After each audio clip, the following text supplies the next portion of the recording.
All right, Kevin back with you for another episode of the $1 Million Relationships Podcast. And today I'm here with Dr. Julie Radlauer. Julie, welcome. So awesome to have you on the show today. Thank you so much. I'm excited to be here. I am too, especially after our conversation that we had before. And before we get rolling, I want to start off by giving a shout out to Terry Lanowski because Terry's the one that introduced you and I. And I love Terry. I love who she is. I love how she shows up. She has got such a huge heart. And when she was like, Kevin, you should really talk to my friend Julie about having her as a guest on your podcast. I'm like, Terry, if you're recommending her, I'm totally down to have a conversation. And so you and I had that conversation. We just made a real, and you know what?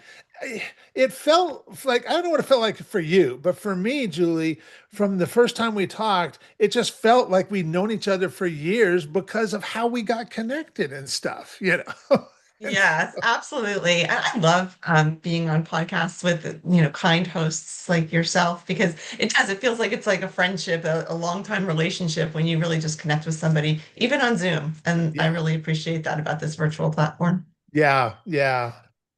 Well, I'll tell you, we're going to have a great conversation today. We're going to get into a deep and really good conversation. But I'm gonna start by just asking a really simple, easy question to get it started, and then we'll just dig deeper from there. But we'll just start with Julie. You know, what do you do and who do you serve? Okay, that's a great question. So I am the founder and CEO of an organization called Collectively. Okay. And our purpose is really to focus on improving the narrative and mental health. The people that I tend to work with are helping professionals, so counselors, therapists, educators, people working within systems, people that Okay. work within hospitals. And I educate them on how to connect best with their clients, how to support the mental health of their clients in a very preventative way. Okay. So I do also work with a lot of nonprofits. And I will work with a nonprofit to teach them how they can better serve their staff, how Okay. their staff can better serve their clients. I facilitate a leadership academy through Collectively, and our faculty works with emerging leaders to help them become the next level of leadership, all in nonprofit. So my clients are nonprofit, government, academia. Those are my Okay. main clients. And then I work with all levels from the CEO down to, the person who answers the telephones, Okay. kind of educating them about how they can better serve their clients and make sure they meet the mental health needs of themselves as well as the people that the organization serves. Very good. So how did you get into this line? You know, because like when I was a kid, you know, I wanted to be a fireman when I grew up, and I don't know if you thought like I want to do this kind of work when I grow up, or but maybe not. You know? Well, so I started off as a licensed mental health counselor. I Okay. don't think when I was a child I said I want to be a counselor. Actually, I wanted to be Big Bird over Did there, Big you? Bird. Yeah, that. And I've been fortunate enough to do some work with Sesame Street, so I feel like I'm close enough. But I've just always been somebody that people come to ask for support and advice, and that just naturally led me into the behavioral health space. Okay. So I started off working with children and families in communities, low socioeconomic children and families in communities in public community mental health, and just kind of quickly, climbed the ranks into administration. I was the director of the children's services for a large community mental health center. Okay. And then when I started having my own family, I said, I can't work 80 hours a week anymore. I need to be able to prioritize my family too. So I started a consulting business, and then I worked 100 hours a week because once you're an entrepreneur, you work much more than if you were working with an organization. So that didn't really work out well. But I'm really passionate about the work that I do. That's awesome. What inspires you most about the work that you get to do and the impact you're making, Julie? Well, I think, my expertise is really in behavioral health, which is mental health and substance use. And these days, and we're experiencing a global mental health crisis. We are experiencing a loneliness epidemic. And so, what inspires me most is putting tools in the hands of everyday people, helping professionals, leaders who are leading organizations, so that they can support the mental health of their clients, their families, their employees, their board members, whomever, but in a preventative way. So I like to focus on how do we prevent people from experiencing mental health conditions. And so I focus on this, what I call the social influences of mental health. And so it's the social aspects of your life that we actually have some ability to control, which will result in a positive impact to our mental health. Okay. Okay. So, what is an example of what's a result? And you don't have to name names here or anything like that, but what's a result that you've helped a client or an organization or a nonprofit get that you're just incredibly proud of? Gosh, I think one of the things that I'm really proud of is a lot of my work is research. And so I research um, equity. I research ways that everybody can have access to the support that they need. And when I work with a nonprofit organization and do an assessment, whether it's an organization or a community or a region or a state, we work at all different levels within my organization. Being able to really help an organization, a community, or a system recognize like what are the barriers, what's not working for our clientele, and what changes do we need to make so that we can serve people better. And I love to use data in order to do that. So I'll speak with organizations, I'll speak with individuals, we'll do surveys with organizations, we'll look at data, put together a pretty comprehensive report saying this is how your community or your region could be better. Yeah. And when I'm able to do that and give people just a framework and a strategic plan, Hmm. I feel like, okay, we're leaving this place better off than it was. Yeah. Yeah. Yeah. That's awesome. Well, okay, so now that we've got some context set here and people know a little bit about who you are and what you're all about, I'm going to switch gears just a little bit and we're going to start talking about the relationship side of this. So, have you ever been introduced to a person or persons who completely changed the course of your life or your business, so much so that much of what you have today would not be possible if not for this person or persons? And I'm just really excited to hear your story and your experience around this topic of relationships. Absolutely love that question.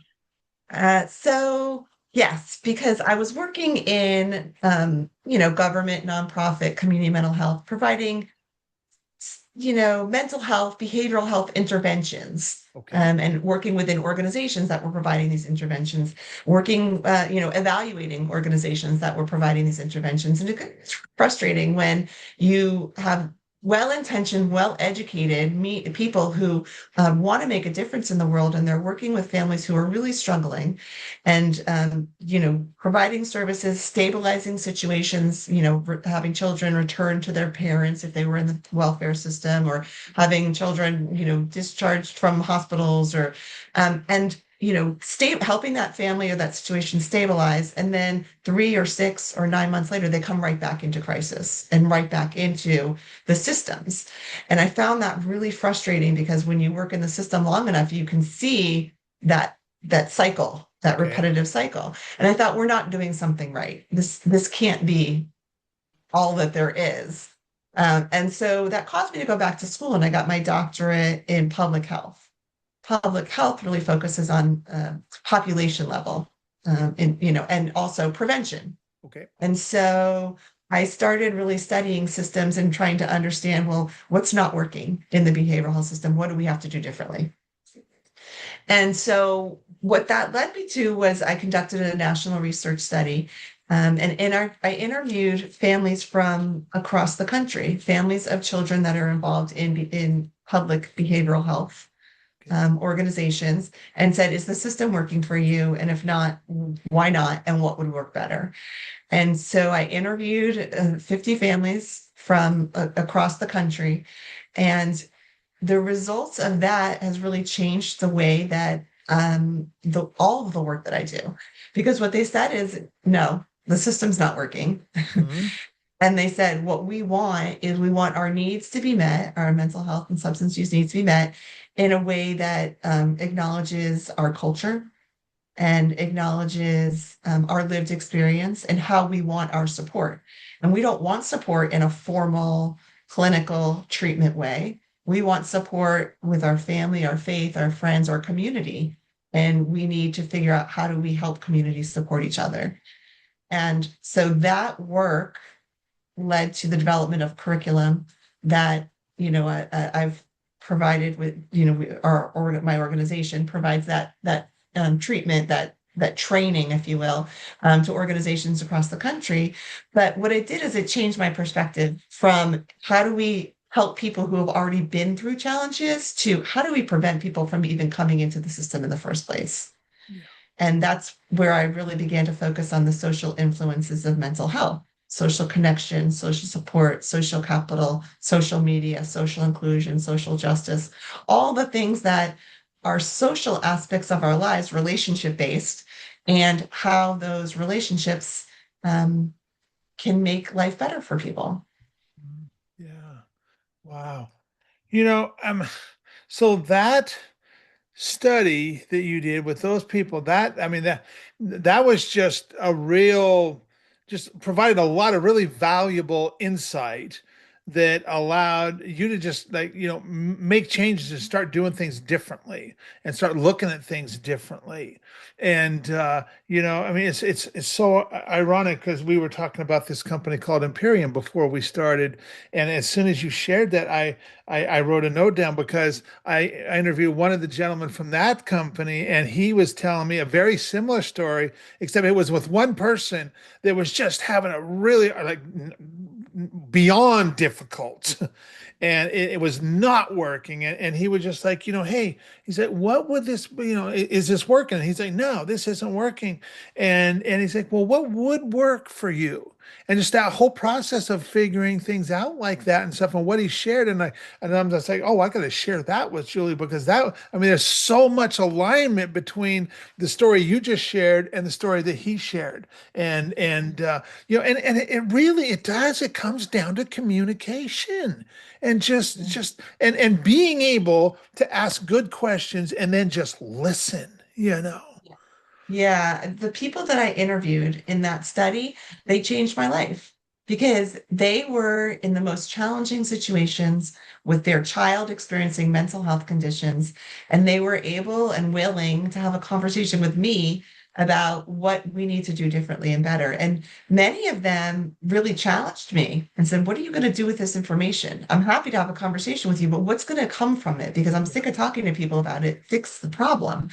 And so what we did is a group of parents that were really passionate about the work that I was doing, we collaborated in the co-creation of that curriculum. And now some of those parents are actually the trainers, and they go Wow. around the country and they do this training to help behavioral health professionals and other, professionals that work with families learn how to do it differently and learn how to connect with families better. Because, in a helping profession, you're trained with one particular way about this is the way you do things, but that doesn't fit everybody's needs. And so these families now train the helping professionals how to do their jobs better. Yeah. And Wow. I'm so grateful for just having the opportunity to spend time with these amazing, they're all women. So these amazing women who are moms, Yeah. who, they work really hard every day to make a difference in the lives of the people that they work with and train. Yeah. Yeah. Wow, what an awesome story. So, what's your, from your current vantage point, what's your vision for your work and the company going forward? Well, now is a difficult time for nonprofit, government, academia. Those are my three main clients, and what's happening in our world makes that a really difficult clientele because it's changing pretty swiftly. Okay. And so it's hard to have a vision around that. But what I'll say is, for me, I work really hard every day to make sure that people who are struggling with their mental health have access to resources. Okay. And for many of the people that organizations that I work with, the providers, mental health professionals or teachers, or child welfare professionals or CEOs, they're exhausted. They're exhausted because they themselves are struggling to navigate all the changes, and the clients that they work with are really struggling to deal with a lot of the changes that are happening. And so I work really hard to give them tools to support themselves, their organizations, their employees, and their clients. And that looks very different given any given day with Yeah. what we're allowed to talk about and not allowed to talk about, what we're allowed to implement and what we can't implement. So it's a moving, it moves every day. Yeah. Yeah. Well, for anybody that's listening to this and thinking to themselves, man, Kevin, I really appreciate Julie. I appreciate who she is and how she shows up, and maybe some things that you have shared has them interested in learning more about the work you guys are doing. Any websites, any resources we can share with folks? Oh, sure, absolutely. My organization is called Collectively. You could, if go on the internet, it's collectivelyus.org. So collectivelyus.org. I also do a lot of public speaking because I do um, so much research, and oftentimes sharing research with people, you lose people because they're not interested in research. But one of the things that I think is a special talent that we have within our organization is being able to translate research into everyday actions. Okay. And so we do a lot of public speaking. I do some keynotes, and being able to just share research in a way that is engaging, easy to access, easy to use, accessible for people with tangible tools that they can use with themselves, with their staff, with their own families, with the clients they work with, with everything that's happening in our world. It's kind of, we're at a stage where it's an all hands on deck approach when it comes to mental health. Everybody you speak with has either, a personal relationship with they're struggling with mental health, or somebody in their inner circle is struggling. And 1 out of every 3 people is struggling with their mental health at this point, is what the Wow. data shows. And 50% of children who are in high school, when they will have a mental health diagnosis for the rest of their lives, because this generation of children experience COVID and now everything that's happening in our world. And so they're going, our children, our families are suffering. And I think we all need to just recognize that and figure out how to support each other. So I give people tools to do that. That's awesome. Well, I want to thank you so much for taking the time to have this conversation today, Julie. Is there any last thing that you feel led to share before we call it a wrap? No, I really appreciate you taking the time to, learn about something that's probably a little different Hmm. than many of your other podcasts. Oftentimes I'm asked to come to a podcast to talk more about the organizational leadership type piece. And for me, it stems from this, and this information that I've shared then also translates into organizations, into systems, into communities. So I appreciate you kind of going in a little bit of a different direction. Yeah, you bet. This has been awesome. This has been awesome. And I really appreciate you taking the time to have this conversation, just share from your heart and stuff. And I'm excited to get this out there and share it with other folks as well. And so thank you so much. Really appreciate it, Julie. Thank you.